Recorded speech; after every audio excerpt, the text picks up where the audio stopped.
We start the day's other headlines in Paris. The Louvre remained closed today as investigators hunt for those responsible for yesterday's daylight heist of some of that nation's most precious jewels. Officials say the daring break-in lasted less than 8 minutes, and in the hours since, the museum has faced sharp criticism over its security. Sam Holder of Independent Television News reports from the scene in Paris. It's the world's most visited museum, but for now, the crowds are outside the Louvre. The star attraction, a boarded-up window, the heart of a heist so audacious it could be from a blockbuster. On Sunday morning, when the museum was open and filled with visitors, the calls began to evacuate.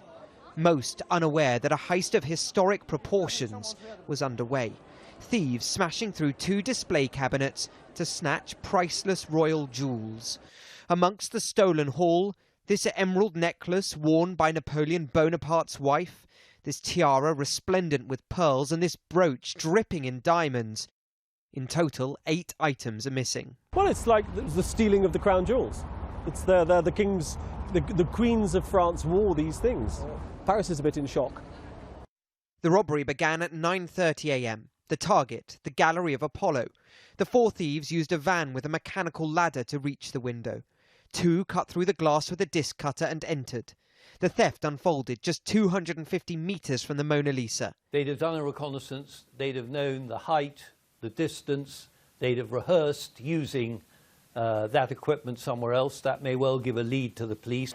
The apparent security failings have led to a furious response in France. I know that it's impossible to completely secure all locations, but what is certain is that we have failed, since it is possible to set up a hoist in the middle of a Paris street, lift people up in a matter of minutes to steal priceless jewellery, and give France a terrible image. Only 1 piece has been found. The thieves dropped this crown during their escape, which alone features more than 1,000 diamonds. The pieces may be priceless, but the stones can fetch millions.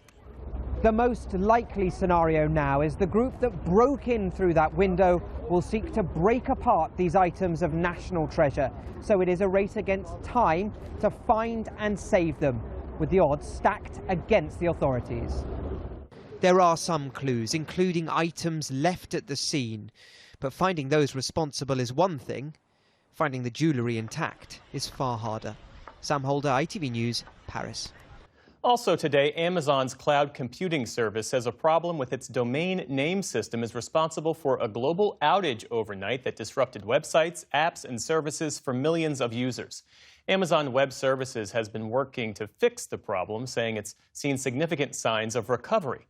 The outage affected some of the technologies we use every day, including Facebook and Snapchat, banking app Venmo, messaging platforms like WhatsApp, and even the online ordering app for McDonald's. Experts say the disruption highlights how much we rely on just a few major cloud providers to power the internet. President Trump hosted Australian Prime Minister Anthony Albanese at the White House today, where the 2 leaders signed an agreement on rare earth and critical minerals. Mr. Albanese described the arrangement as an $8.5 billion pipeline for processing the materials. The U.S. is aiming to rely less on China for the elements needed to make products from electric vehicles to aircraft engines. The meeting was largely cordial, except for one moment when a reporter asked Mr. Trump about the Australian ambassador, Kevin Rudd's, past criticisms of the U.S. leader. Did an ambassador say something bad about it? Don't tell me. I don't. Where is he? Is he still working for you? Yeah. You said bad? Before I took this position, Mr. President. I don't like you either. I don't, and I probably never will. Back in 2020, Rudd was critical of Mr. Trump on social media, describing him as the most destructive president in history. He has since deleted those posts.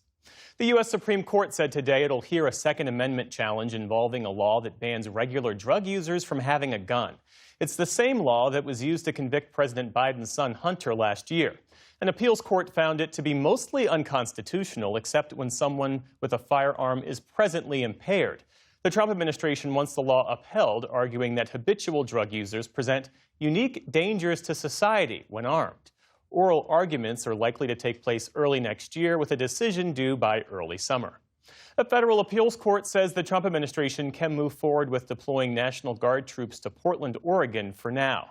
By a 2-to-1 vote, the judges lifted an earlier court ruling that had stopped the deployment while a legal challenge plays out. State and city officials had sued over President Trump's plans to deploy 200 National Guard members to protect what he called a war-ravaged city. Today's decision would allow the deployment of troops to guard an ICE facility in South Portland, which has been the scene of frequent protests, though further legal challenges are expected. A change in guidance on giving peanuts to babies as young as 4 months old has helped roughly 60,000 children avoid potentially serious allergies. That's according to a new report out today in the medical journal Pediatrics. Researchers found that allergies in children aged 0 to 3 fell by more than 27% after a shift in advice a decade ago. That number jumped to more than 40% when the guidance was expanded 2 years later. The change in guidance upended long-standing recommendations that children not be fed peanuts and other such products until age 3. On Wall Street today, stocks surged out of the gate to start the week. The Dow Jones Industrial Average jumped more than 500 points on the day. The Nasdaq added more than 300 points. The S&P 500 also ended firmly in positive territory. Still to come on the News Hour, rapidly thawing permafrost wrought by climate change threatens remote villages in Alaska. Tamara Keith and Amy Walter break down the latest political headlines and the ongoing government shutdown. And artist Ai Weiwei discusses a new installation examining Franklin Roosevelt's 4 freedoms. This is the PBS NewsHour from the David M. Rubenstein Studio at WETA in Washington and in the West from the Walter Cronkite School of Journalism at Arizona State University.